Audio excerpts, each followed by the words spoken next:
question about major business related contributions. Right. And Okay. so, how do you define like significance? One, and second part is like, is it like, is there any like thumb rule like you have to use internal company or like outside of company, like those significant those contributions, and what should be the approach? Is there any like thumb rule for that? Which criteria are you talking specifically? There is a criteria called like evidence of your original scientific scholarly Yeah.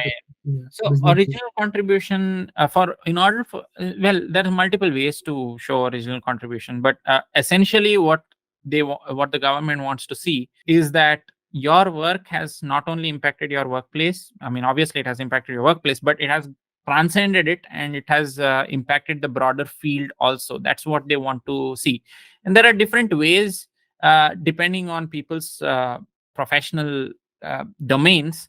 There are different things that can be counted as original contribution. Like some people have patents most of the time are just used by the company, and I've seen a lot of cases where there is pushback from USCIS saying the patents are only used by your company, it's not used by anyone else, so therefore it's not original contribution, which is why most of our clients, when we use patents, we don't claim it as original contribution, we claim it as critical role only. But if the patents are widely used and licensed and stuff, then yes, original contributions, that is great.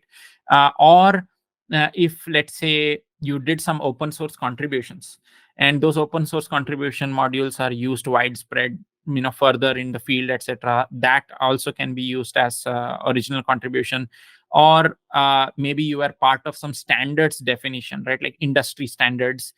You're part of your work has led to some sort of addition into broader industry standards, which has led to more people adopting it, etc. That also counts. A lot of times what we end up using also is papers that people write.